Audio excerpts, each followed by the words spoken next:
모두를 위한 관광 및 관광약자 개념에 관하여 알아보겠습니다. 모두를 위한 관광이란 신체, 사회, 문화 조건과 관계없이 누구나 자유롭고 평등하며 안전하게 관광권을 누릴 수 있도록 상품, 서비스 환경을 제공하는 관광을 말합니다. 그리고 관광약자란 신체, 사회, 문화 등 다양한 요인으로 인해 관광할 때 불편을 겪거나 상황에 따라 제약을 받는 사람을 관광약자라고 합니다. 경복궁 내 계단을 올라야 하는 상황이라면 유아차를 사용하는 영유아 동반 가족이나 휠체어, 목발을 사용하는 관광객 또한 관광약자가 될 것입니다. 가령 경복궁에서 문화해설사의 설명을 듣는 상황이라면 청각장애인이나 우리말을 모르는 외국인이 관광약자의 상황에 놓입니다.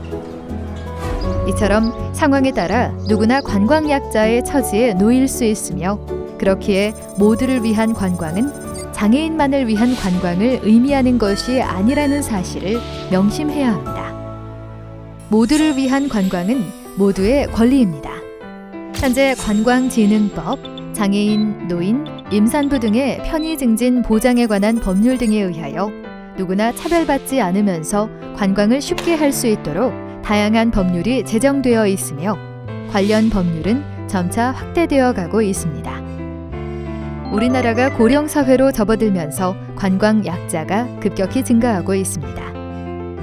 모두를 위한 관광은 좀 더 많은 사람의 관광 수요를 이끌어내 관광시장 규모를 확대하고 경제적 이익을 창출하는 데 크게 기여할 것입니다. 이미 해외에서는 모두를 위한 관광이 새로운 관광 수요를 창출하는 효과가 있다는 것을 인지하고 관광약자를 위한 시장에 많은 투자를 하고 있습니다. 장애인, 고령자, 영유아는 대한민국 인구의 약 30%를 차지합니다. 계단이 없는 식당이나 저상버스는 장애인뿐 아니라 고령자, 영유아 동반자, 무거운 짐이 있는 관광객 모두에게 편리합니다. 이처럼 모두를 위한 관광은 다양한 관광객을 고려해 준비한 편리한 관광을 뜻합니다. 모두를 위한 관광, 선택이 아닌 필수입니다.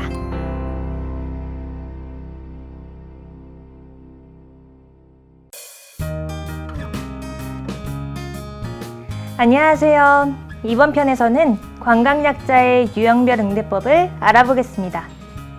관광약자들의 요구는 생명과 안전에 직접적으로 관련되어 있는 경우가 많기 때문에 고객의 요구에 귀 기울여 서비스를 제공해야 합니다. 물론 친절한 대응도 중요하겠지만 그보다 더 중요한 것은 고객이 어떠한 유형의 관광약자에 해당하는지 파악해 개별, 고객별로 맞춤 서비스를 제공하는 것입니다. 또한 서비스를 제공할 때 관광약자 고객에게 동정의 표현 또는 표정을 나타내서는 안 됩니다. 불필요한 특별 대우를 하지 말고 동등한 고객으로서 바라봐 주어야 합니다. 이제부터 관광약자 유형별 응대법에 대해서 알아보겠습니다. 먼저 시각장애인 응대법에 대하여 알아보겠습니다. 시각장애인을 응대할 때에는 모호한 단어를 말하기보다는 방향, 거리 등 구체적인 단어를 사용하여 대화하는 것이 좋습니다. 또한 시각장애인이 안내를 요구하는 경우 먼저 상대방이 원하는 안내 방법을 물어본 후 직접 인도해야 할 경우 안내자의 팔꿈치를 잡게 하고 반걸음 앞서 걸으며 안내하는 것이 좋습니다. 이번에는 청각장애인 응대법을 알아보겠습니다.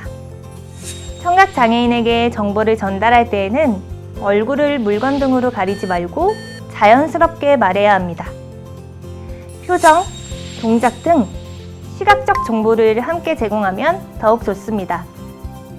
또한 영상통화, 문자메시지, 필담, 수어통역센터 등 상대방이 원하는 의사소통 수단을 적극적으로 활용합니다.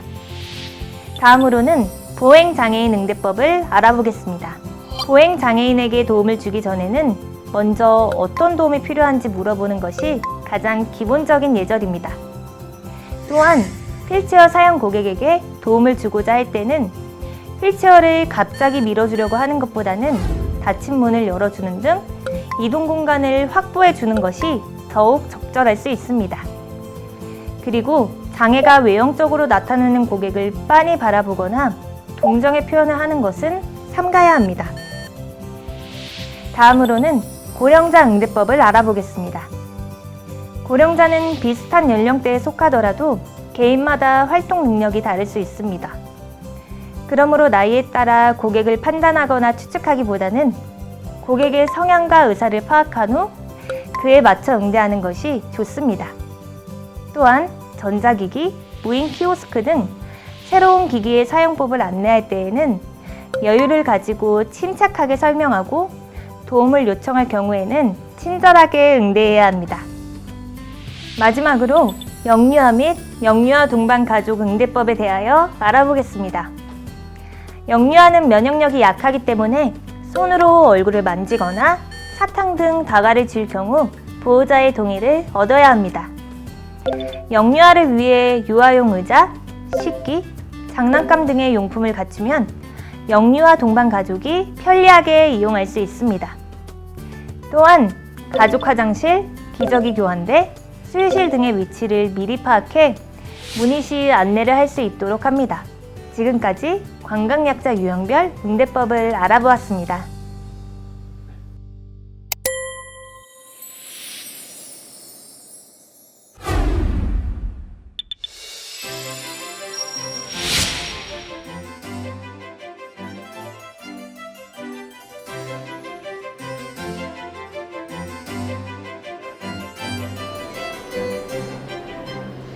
안녕하세요. 무엇을 도와드릴까요? 객실 좀 확인하려고 그러는데 혹시 장애인 객실 있을까요? 저희 준비된 객실이 있어서 그쪽으로 안내해. 장애인과 동행인에게 정보를 알리거나 서비스할 때 장애 당사자를 배제하지 않습니다. 저희 로비 오른쪽에는 객실 쪽 객실, 엘리베이터가 있고요. 편의시설, 식당 등의 관광약자가 접근 가능한지를 숙지하고 구체적으로 안내합니다. 하시다가 불편한 사항 있으시면은 저희가 해결해 드릴 수 있도록 노력하겠습니다.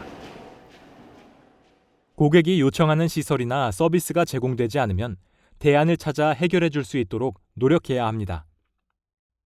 휠체어, 목발, 지팡이 사용 고객, 유아차 동반 고객이 사용할 수 있는 서비스 목록은 미리 파악해 둡니다. 숙박시설 정보를 미리 파악할 수 있도록 홈페이지 등의 정보를 제공합니다. 특히 장애인 관련 편의시설은 사진과 함께 상세하게 제공합니다. 전동 휠체어는 부피가 크므로 예약 문의 시 요청사항에 관해 자세하게 안내합니다. 모든 고객 눈높이에 맞춰 얼굴을 보고 명확하게 안내합니다. 휠체어 사용 고객, 어린이 고객 등을 위해 키높이가 낮은 안내 데스크를 설치할 필요가 있습니다. 별도 설치가 어려울 때는 안내시설 내 테이블, 소파 등 고객이 편한 장소에서 안내합니다. 확인되셨고요. 아마 일주일 전에 하신 거라 저희가 확인이 좀 늦어졌던 것 같습니다. 바로 처리해드릴게요. 장애인 객실은 장애인 모두에게 장애인 객실을 제공하는 것이 아니라 휠체어 사용자에게 최우선으로 배정해야 합니다. 휠체어 사용 고객이 숙박할 때는 샤워기와 수건은 낮은 위치에 놓아둡니다. 휠체어 사용자 객실은 온돌방보다는 침대방으로 하고 동행인을 고려해 트윈 침대를 배치하면 좋습니다.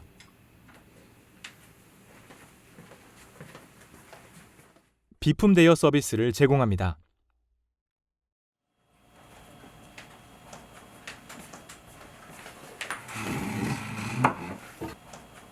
전동 휠체어가 회전할 수 있는 공간을 확보하기 위해 필요하면 휠체어 사용자 객실 내부 가구 배치를 조정합니다.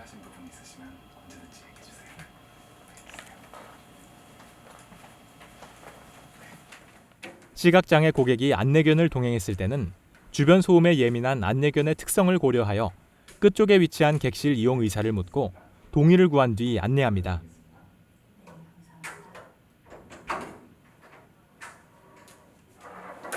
시각장애 고객이 요청 시 동행하여 객실 및 내부 편의시설을 상세하게 안내합니다. 스위치가 있고요. 한 발 앞으로 오시면은 왼편에 화장실 스위치가 있습니다. 왼편은 화장실이고요. 안쪽으로 들어오시면은 침실이 있습니다. 왼편에 있고요. 침실 오른쪽으로는 TV랑 거울이 있습니다. 감사합니다.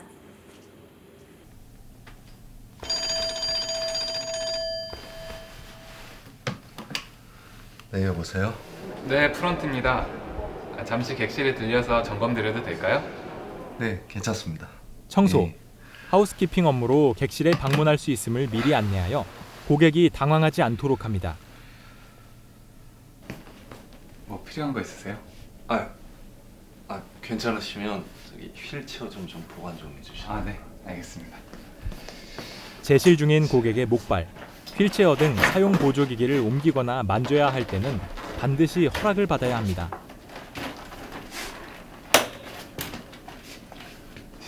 네, 고맙습니다. 이쪽으로 오시죠. 저희 비상구 안내해드리겠습니다. 비상시를 대비해 장애인 객실 투숙객에게 대처 방법 및 대피 경로를 미리 설명하여 고객 스스로 최소한의 방어를 할 수 있도록 합니다.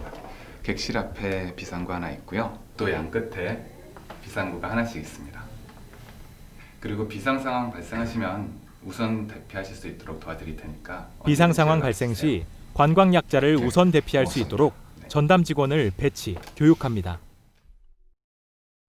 비상 계단에 피난 대비용 보조기기를 비치하여 화재 시에 휠체어 사용 장애인이 계단으로 대피할 수 있도록 도와야 합니다.